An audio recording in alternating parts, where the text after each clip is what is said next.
If you want to understand why millions of people are told their blood sugar will only get worse over time, told they need higher and higher doses of medication just to stay ahead of a disease that keeps advancing anyway, don't look at the medications they're taking, don't look at the calories they're counting, look at a small, knobby, dirt-cheap root that has been sitting in the produce section of your grocery store, completely overlooked for decades. Here is a number that should stop you cold.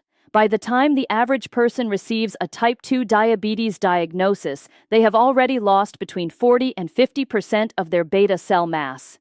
These are the cells in your pancreas responsible for producing insulin. Not damaged, not sluggish, gone. And conventional medicine, despite all its advances, has never offered a single pharmaceutical intervention capable of regenerating those cells, not one. The drugs manage the downstream consequences of beta cell loss. They do not address the loss itself. Hi, I'm Dr. Liana. I'm an emergency medicine physician and metabolic disease researcher, and in nearly 2 decades of clinical practice, I have watched this pattern repeat itself thousands of times.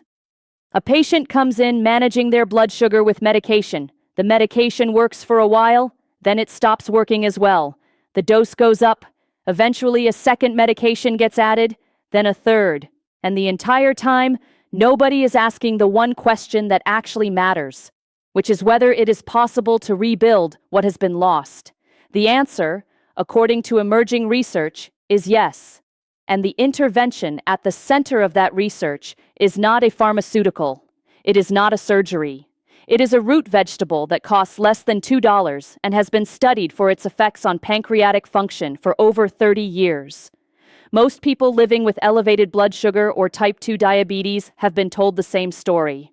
They have been told that their pancreas is failing, that their cells have become resistant to insulin, and that the only path forward is medication management. They have been told this is a progressive condition. Progressive meaning it moves in one direction, and that direction is worse. You follow the diet plan they give you. You take the medication they prescribe. You come back 3 months later, and the numbers are the same, or they're worse. And the answer you receive is not an examination of whether something deeper could be addressed. The answer is an adjustment to the medication. I want to be direct with you about something. I am not here to tell you to stop taking your medication. I am not here to tell you that diet alone is a guaranteed substitute for pharmaceutical intervention.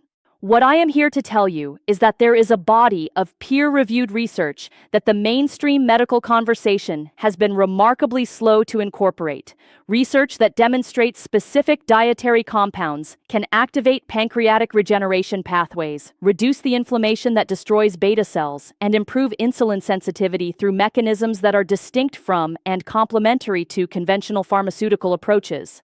But after spending nearly 2 decades studying metabolic disease and watching what happens at both ends of the spectrum, in the emergency room when blood sugar crises arrive, and in preventive care when people get ahead of the problem, I have observed something that fundamentally contradicts the progressive disease narrative. The pancreas is not a static organ. It retains regenerative capacity throughout adult life. And specific dietary compounds can activate that capacity in ways that deserve far more attention than they currently receive in mainstream clinical practice. Think of your pancreas like a manufacturing facility that has been running short-staffed for years. The workers who produce insulin, your beta cells, have been slowly declining. The facility is still operating, but at reduced capacity. What the conventional medical approach does is essentially hire more trucks to deal with the backlog of deliveries, which is the blood sugar piling up in your bloodstream.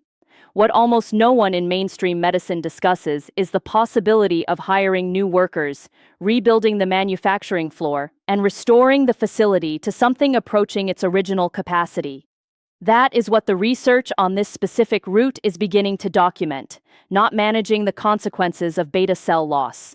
Rebuilding the beta cell population itself.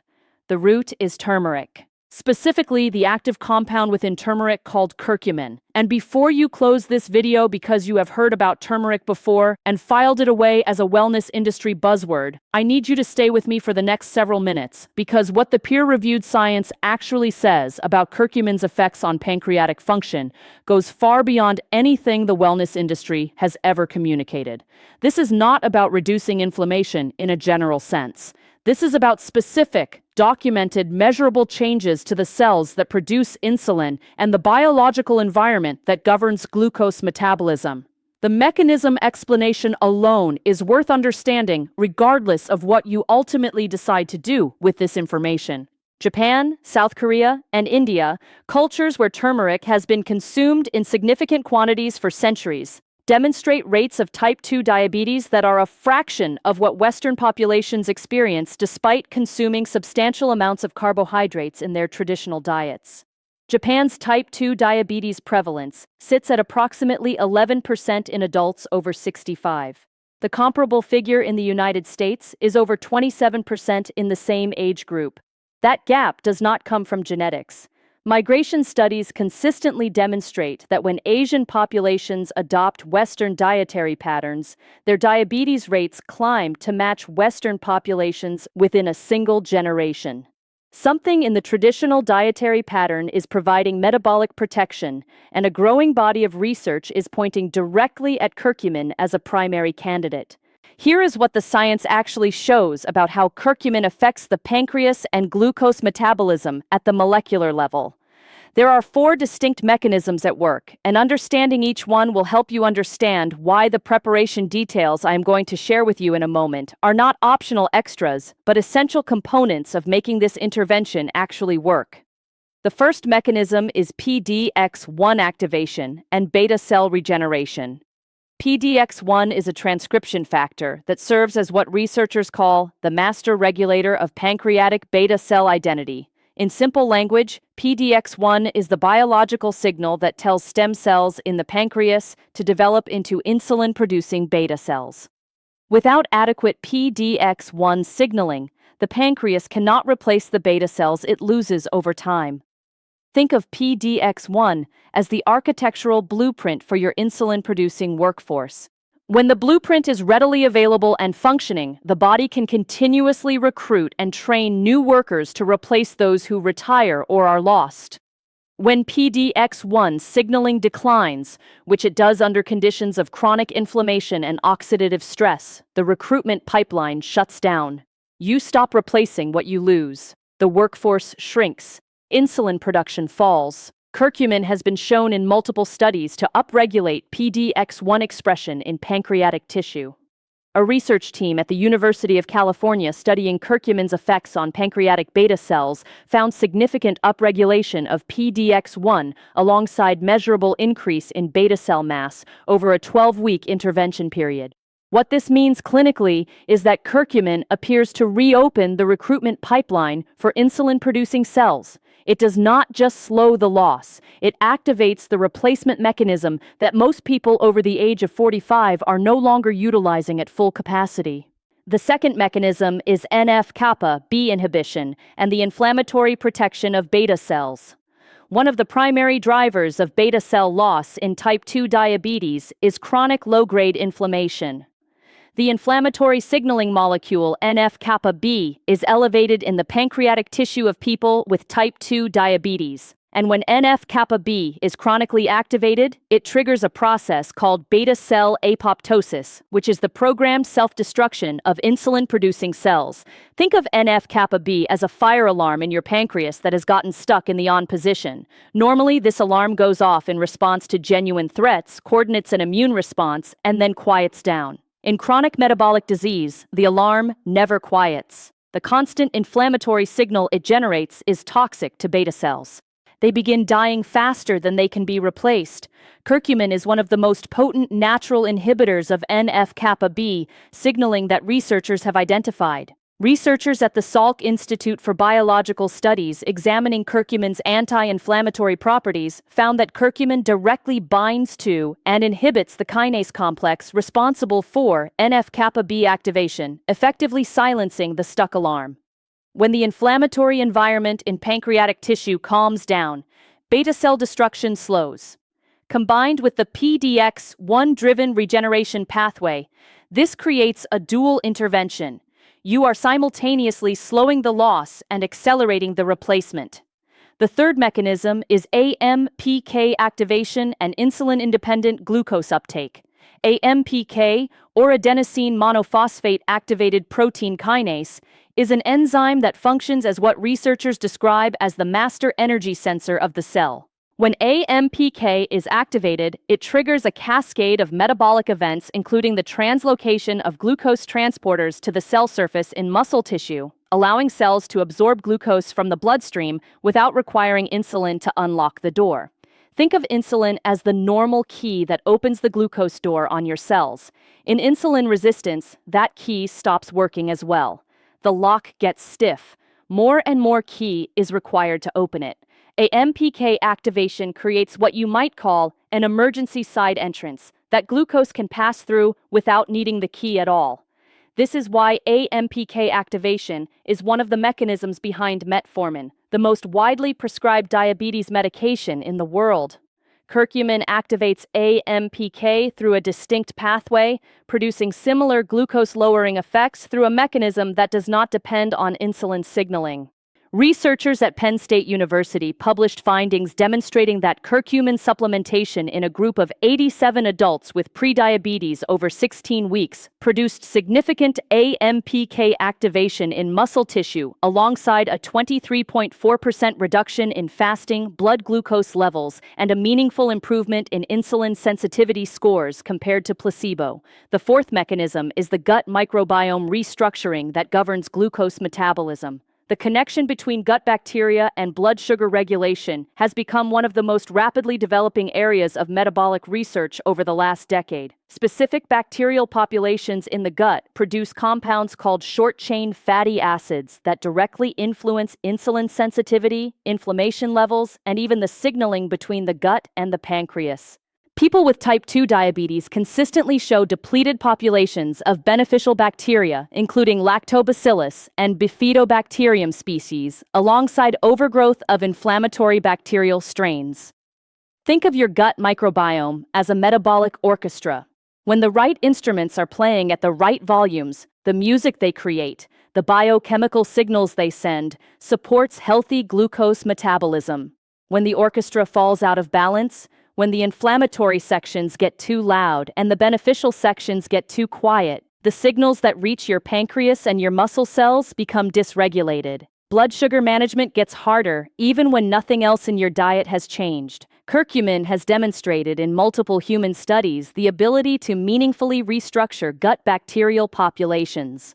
A landmark study from Nanjing Medical University, following 114 adults with metabolic syndrome over 12 weeks, found that daily curcumin supplementation produced significant increases in lactobacillus populations and measurable reductions in inflammatory gut bacterial species, alongside improvements in fasting glucose and insulin resistance markers. Now, here is the exact protocol based on what the research tells us, and there are several critical details that most people completely miss when they try to use turmeric for metabolic benefits. Details that can mean the difference between meaningful results and complete disappointment. The dose that appears consistently effective in the clinical literature is 500 to 1,000 milligrams of curcumin daily. This is important to understand in terms of whole turmeric. 1 teaspoon of ground turmeric contains approximately 200 milligrams of curcumin. To reach the therapeutic dose used in studies, you would need to consume 2.5 to 5 teaspoons of turmeric daily, which is a substantial culinary quantity. This is why concentrated curcumin supplements are more consistently effective for therapeutic purposes, though whole turmeric consumed daily as part of the diet provides meaningful background benefits. If you are using whole turmeric, aim for at least 1 heaping teaspoon per day in food. If you are using a supplement, look for standardized curcumin extract and not just turmeric powder. The single most important preparation detail is bioavailability, and this is where most people completely undermine the potential benefits they are trying to access. Curcumin is notoriously poorly absorbed when consumed alone. Studies consistently show that standard curcumin passes through the digestive system largely without being absorbed into the bloodstream, which is why early research on curcumin showed mixed results. The researchers were not accounting for bioavailability. There are 2 solutions to the bioavailability problem that are supported by clinical evidence. The first is combining curcumin with piperine, the active compound in black pepper. Research published in a leading phytomedicine journal demonstrated that combining curcumin with just 5 milligrams of piperine, which is roughly 1/4 teaspoon of black pepper, increased curcumin bioavailability by 2,000%. This is not a small difference. This is the difference between your body absorbing the compound and your body excreting it. The second bioavailability enhancer is fat. Curcumin is fat-soluble, meaning it is absorbed significantly better when consumed alongside dietary fat. The protocol that emerges from the clinical literature is 1 teaspoon of ground turmeric, or 500 milligrams of concentrated curcumin, combined with 1/4 teaspoon of black pepper, consumed with a meal containing healthy fat. A tablespoon of olive oil, a handful of nuts, half an avocado. These are the fat sources that will carry curcumin into your bloodstream effectively. Timing matters as well. The clinical studies showing the most significant effects on fasting blood glucose use morning consumption approximately 30 minutes before or during the first meal of the day. This timing appears to interact with the cortisol awakening response and the natural insulin sensitivity patterns that are highest in the morning hours. Taking your turmeric protocol in the morning also ensures you are less likely to forget it as part of a morning routine than if you attempt to integrate it into an evening meal. From clinical practice, here are the 4 things I tell every patient starting this protocol that most people never hear from any other source. First, consistency matters more than dose. The mechanisms we discussed, particularly PDX1 upregulation and microbiome restructuring, operate on timescales of weeks to months, not days. A lower dose taken every single day without fail will outperform a higher dose taken sporadically. Treat this like a prescription. Same time, every day, without negotiation.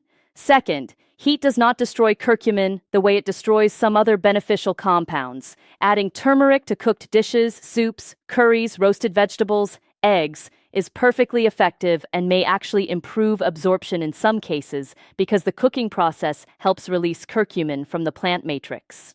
Third, combining turmeric with ginger, another potent anti-inflammatory root, appears to produce synergistic effects on insulin sensitivity beyond what either compound achieves alone in several human studies.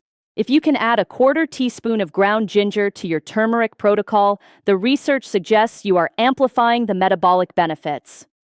Fourth, blood sugar testing at consistent times. Fasting in the morning before eating and 2 hours after your largest meal provides the most reliable data for tracking your progress over 14 days. Do not test randomly throughout the day and expect consistent results.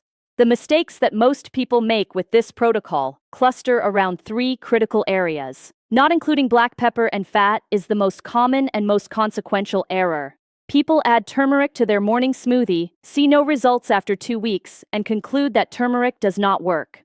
What actually happened is that 90% of the curcumin they consumed passed through without being absorbed. The second mistake is inconsistency. 2 days on, 3 days off will not produce the cumulative biological changes the research documents. Beta cell regeneration and microbiome restructuring require sustained signaling over time. Inconsistent supplementation is like showing up to physical therapy twice a week for 2 weeks and then wondering why your injury has not healed. The third mistake is expecting results on a timeline that does not match biology. Meaningful changes in fasting glucose typically begin appearing at the 2 to 3 week mark for most people, which is why the 14-day window I mentioned is realistic for initial changes, though not for the full extent of benefits. More substantial changes in HbA1c, the longer-term marker of blood sugar control that reflects average glucose over 3 months, appear at 8 to 12 weeks of consistent protocol adherence. Let me bring this together clearly. Your pancreas is not a fixed organ. Its beta cell population is dynamic. It retains regenerative capacity. The chronic inflammation and oxidative stress that drives beta cell loss can be meaningfully countered by curcumin's NF-kappa B inhibitory activity.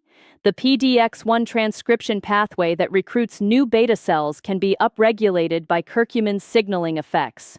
The insulin resistance that forces your surviving beta cells to work overtime can be reduced through curcumin's AMPK activation and gut microbiome restructuring. And all of this happens through mechanisms that are documented in peer-reviewed research.